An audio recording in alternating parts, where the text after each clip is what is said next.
8 homens chineses embarcaram no Titanic com um único bilhete de terceira classe, partilhado entre todos. 6 saíram vivos da noite de 15 de abril de 1912, numa classe onde cerca de 3 em cada 4 passageiros morreram. 2 dias depois de o navio de salvamento atracar em Nova York, os 6 estavam noutro navio, a caminho de Cuba. Não foram postos fora por nada que tivessem feito. Foram postos fora porque a lei americana, desde 1882, proibia a entrada de trabalhadores chineses no país, e um naufrágio não era exceção prevista. Mas houve uma segunda coisa a acompanhá-los até ao cais. Antes de terem a roupa seca, já circulava a versão que ia colar-se-lhes durante um século, que se tinham escondido debaixo dos bancos dos botes, e que se tinham disfarçado de mulheres para passar à frente de mães e de crianças. Não existia testemunho nenhum a sustentar isso. Existia a acusação, e a acusação bastou. Um deles tinha 18 anos, embora o registro de passageiros lhe atribuísse 26. Chamava-se Wing Sanfong. Na lista do Titanic aparece com outro nome, Fang Lang. Tinha nascido numa aldeia chamada Shuian, na ilha de Sichuan, ao largo da costa de Taishan, no sul da China. Saiu de casa ainda adolescente para trabalhar no Sudeste Asiático. Nunca mais voltou. Na noite do naufrágio não conseguiu lugar em nenhum bote. Caiu na água, encontrou um pedaço de madeira à deriva, provavelmente uma porta, ou o tampo de uma mesa, subiu para cima dele e amarrou-se com o próprio cinto. Ficou ali, no meio do Atlântico Norte, deitado sobre uma tábua, até que o bote número 14 o encontrou. Foi puxado da água pelo 5º oficial do Titanic, Harold Love. Pouco depois de recuperar, pegou num remo e começou a remar, para não morrer de frio. Nenhum vestido. Nenhum banco onde se esconder. Água a menos 2 graus e um cinto de calças. 74 anos mais tarde morreu em Chicago, com 91 anos. A mulher com quem casou e os 2 filhos que teve nunca souberam que ele tinha estado a bordo. Ele nunca lhes disse. Levou aquela noite inteira consigo, do princípio ao fim, sem uma única conversa. A parte mais estranha desta história não é ele ter sobrevivido. É o que o mundo decidiu escrever sobre os 6, ainda antes de eles terem secado a roupa. Shuian é uma aldeia na ilha de Sichuan, no arquipélago de Xuanshan, ao largo de Taishan, no mar da China Meridional. Foi ali que o Wing Sanfong nasceu, a 21 de junho de 1894. A família era pobre no sentido literal da palavra, parte do que comiam era apanhado no chão da ilha, vegetais recolhidos onde calhava, dia após dia. Taishan foi, durante décadas, a região de onde saiu a maior parte dos chineses que emigraram para a América do Norte. Não saíam por aventura. Saíam porque a terra não chegava para todos. Fong saiu ainda adolescente. Foi trabalhar para o Sudeste Asiático, nos trabalhos que existiam para rapazes chineses sem dinheiro e sem papéis, carga, porão, braço. Nunca mais voltou à ilha. Nenhuma vez, em 91 anos de vida. Mas escreveu. Durante toda a vida manteve correspondência com a irmã mais nova, Fang Shulian. Cartas que demoravam semanas ou meses, de um homem que já não tinha aldeia para uma mulher que nunca saiu dela. Essas cartas ficaram guardadas pela família, do outro lado do mundo, sem ninguém lhes dar grande importância. Um século depois, seriam uma das poucas maneiras de reconstruir quem ele tinha sido. Em 1912 era marinheiro mercante. Tinha 17 anos, quase 18. Ele e mais 7 homens chineses foram destacados para ir trabalhar num vapor da Donald Line, nas Caraíbas. Para lá chegarem, tinham primeiro de atravessar o Atlântico. Compraram passagem no navio que ia fazer a viagem inaugural entre Southampton e Nova York, porque era o que partia na altura certa. Nenhum deles ia para a América. Ia apenas passar por lá. 2 semanas mais tarde, isso não fez a menor diferença. O bilhete tinha o número 1601. Era um só, coletivo, para 8 homens. Na lista de passageiros de terceira classe do Titanic, os 8 nomes aparecem agrupados, como se fossem uma coisa e não 8 pessoas: Alan, Tan Ship, Xiong Fou, Li Bing, Ling He, e mais 3, entre eles um rapaz inscrito como Fang Lang, 26 anos. Fang Lang não era o nome dele. Win Sanfong era. E 26 não era a idade dele, tinha 18. Entre marinheiros chineses daquela época, apresentar-se mais velho e com outro nome era rotina. Os papéis serviam para arranjar trabalho, não para dizer a verdade. Guarda este pormenor, quando, dias depois, se quiser dizer que aqueles homens eram gente que enganava para se safar, é para papéis como estes que se vai apontar. O navio largou de Southampton a 10 de abril. Eles viajavam no fundo do casco, na terceira classe, onde os corredores eram estreitos, as escadas poucas, e as portas para os conveses superiores estavam fechadas ou simplesmente não se sabia onde ficavam. Na noite de 14 para 15 de abril de 1912, o Titanic embateu num iceberg no Atlântico Norte. Havia lugares nos botes para pouco mais de metade das pessoas a bordo, e nem todos esses lugares chegaram a ser ocupados. A terceira classe foi a última a saber e a última a chegar acima. Dos 8 homens do bilhete 1601, 6 sobreviveram àquela noite. 2 nunca mais foram vistos.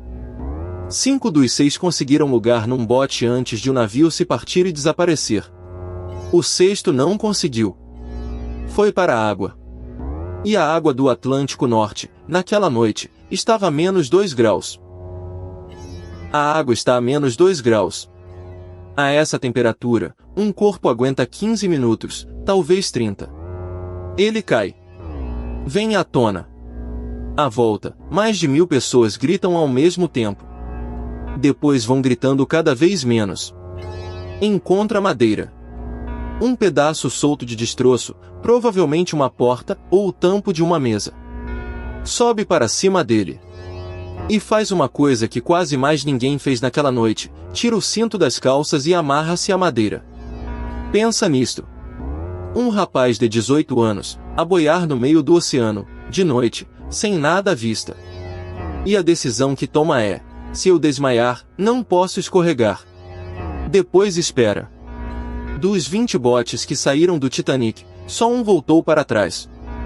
O número 14. Comandado pelo 5º oficial Harold Love. Love esperou que os gritos abrandassem, para o bote não ser virado por gente desesperada a agarrar-se às bordas, e só então mandou remar de volta. Encontraram muito pouca gente viva. Uma delas era uma forma escura, deitada sobre uma tábua, imóvel. Puxaram-no para dentro. Foi Love, em pessoa, quem o tirou da água. Estava vivo. E então aconteceu o que ficou registrado nos relatos daquele bote. Assim que recuperou algum calor, o rapaz sentou-se, pegou num remo e começou a remar. Não porque ele o tivesse impedido. Para não morrer de frio. Ficou nas memórias dos ingleses que iam a bordo daquele bote como o homem que remou. Remou até o Carpathia, o navio que recolheu os sobreviventes. Repara bem em quem estava no bote número 14 e viu tudo, oficiais e passageiros britânicos, os mesmos que dariam depois o seu testemunho. Nenhum deles descreveu um homem de vestido. Descreveram um rapaz encharcado a pegar num remo. Tinha sobrevivido ao Titanic com o cinto das próprias calças. Faltavam-lhe 3 dias para descobrir que isso não chegava. O Carpathia entrou em Nova York na noite de 18 de abril de 1912, com pouco mais de 700 sobreviventes a bordo. No cais estavam dezenas de milhares de pessoas à espera, à chuva. Os sobreviventes de primeira e de segunda classe desceram para hotéis, para hospitais e para os braços de quem os esperava. Os 6 chineses foram levados para Ellis Island. Não os deixaram entrar. Desde 1882, a lei de exclusão dos chineses proibia a entrada de trabalhadores chineses nos Estados Unidos. A lei não previa exceções para náufragos. Ter atravessado a maior catástrofe marítima da época não alterava a categoria em que estavam inscritos. E enquanto eles estavam fechados naquele edifício, os jornais já tinham decidido quem eles eram. Não escreveram que um deles tinha atravessado a noite amarrado a uma porta, nem que tinha remado até ao navio de salvamento. Escreveram que os chineses se tinham escondido debaixo dos bancos dos botes.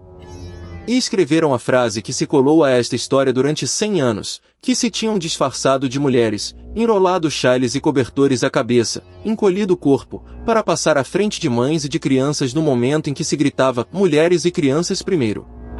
Não havia um único testemunho a sustentar isto. Nenhum oficial o disse. Nenhum passageiro dos botes o disse. A acusação apareceu feita, sem fonte, e serviu na perfeição a quem já tinha uma lei escrita a dizer que aquela gente não devia estar ali. É isto que é preciso perceber sobre aqueles dias em Ellis Island. A lei tratou da expulsão, e a história do disfarce tratou de fazer com que ninguém se importasse com a expulsão. Uma coisa segurou a outra. A 20 de abril, 2 dias depois de terem posto o pé em terra, os 6 foram transferidos para outro navio, o Aneta, da Donald Line, e partiram para Cuba. Fang Lang tinha 18 anos. Do país onde tinha desembarcado vivo, viu um cais e um edifício de imigração. Foi essa versão que ficou. Durante quase um século, sempre que os 6 apareceram na história do Titanic, apareceram assim, cobardes vestidos de mulher que roubaram o lugar a alguém. Nenhum deles voltou a falar publicamente do assunto. Um deles levou o silêncio muito mais longe do que os outros. Depois de Cuba, Fong voltou ao mar. Passou 8 anos num cargueiro de fruta, em rotas onde ninguém lhe perguntava por que portos tinha passado. Nos anos 20 conseguiu entrar nos Estados Unidos, o mesmo país que o tinha posto fora em 2 dias. Foi para Chicago e tentou ser comerciante. Abriu uma lavandaria. Falhou. Abriu um restaurante. Falhou também. Acabou em Milwaukee, empregado de mesa num restaurante chamado Lotus. Serviu mesas durante anos. Em 1955 casou em Hong Kong com Marie Chun. Tiveram 2 filhos, John e Tom. Divorciaram-se em 1966. Em 1973 voltou para Chicago. Morreu na Chinatown de Chicago a 21 de janeiro de 1986, com 91 anos. Está enterrado no cemitério de Mount Auburn, em Stickney, Illinois. Em 74 anos, nunca disse à mulher que tinha estado no Titanic. Nunca disse aos filhos. Eles cresceram, casaram, tiveram filhos, e o pai era um homem calado que tinha sido marinheiro e depois empregado de mesa. Nada mais. É difícil saber porquê, e ele não deixou explicação escrita. Mas convém lembrar o que tinha aprendido aos 18 anos, que ter sobrevivido não lhe dava direito a nada, e que a única versão pública de si próprio já tinha sido escrita por outros, a de um homem que se vestiu de mulher para escapar enquanto crianças se afogavam. Pensa no que isso significa à mesa de jantar. Dizer eu estive no Titanic era abrir a porta à pergunta seguinte, e a pergunta seguinte, nesse país, naquelas décadas, já vinha com resposta dada. Provavelmente era mais barato calar-se do que passar a vida a desmentir uma frase que ninguém lhe tinha dito na cara e que toda a gente tinha lido. Talvez não valesse a pena explicar. Talvez fosse mais seguro ser apenas o homem que servia as mesas. Só que ele deixou uma pista. E a pista estava do outro lado do mundo, dentro de um maço de cartas escritas a uma irmã, numa casa de aldeia que ninguém tinha pensado em procurar. Em 1997, James Cameron filmou uma cena para o Titanic em que o bote de Harold Love encontra um passageiro chinês agarrado a destroços no meio da noite. A cena foi cortada da montagem final. Anos mais tarde, Cameron disse que aquele resgate, o resgate de Fang Lang, tinha sido a inspiração direta para a personagem de Rose, a mulher deitada sobre uma porta flutuar. Uma das imagens mais vistas do cinema veio de um homem cujo nome não chegou a aparecer no filme. Repara na troca. O mundo ficou com a imagem e devolveu-lhe, no lugar do nome, a história do vestido. Em 2018, voluntários chineses identificaram a casa da família na ilha de Sichuan. Tom Fong, o filho, ligou o passageiro Fang Lang ao pai que tinha conhecido. As cartas de Fang Shulian, guardadas pelos parentes, encheram os espaços em branco. Em 2020 estreou o documentário Day 6, de Arthur Jones. Em 2025 saiu o livro de Steven Swankert com o mesmo nome. Foi essa investigação que foi ao fundo da acusação de 1912 e não lhe encontrou chão nenhum, nem testemunho, nem registro, nem um nome por trás dela. Tom Fong chegou a encontrar-se com o neto de Harold Love, o capitão John Love, que lhe ofereceu uma fotografia moldurada do avô, o retrato do homem que tinha puxado o pai dele da água. Em 2027, um teatro de Nova York vai estrear um espetáculo sobre a vida dele. 115 anos depois, o rapaz que se amarrou a uma tábua tem finalmente nome, e a frase que o expulsou tem finalmente a palavra que sempre lhe faltou: falsa. Quantas pessoas terão decidido, como ele, que era mais seguro não contar nada? Notas de margem tem mais histórias destas, de gente que sobreviveu e depois teve de sobreviver ao que escreveram sobre ela. Se é o gênero de coisa que te fica na cabeça depois de o vídeo acabar, fica conosco.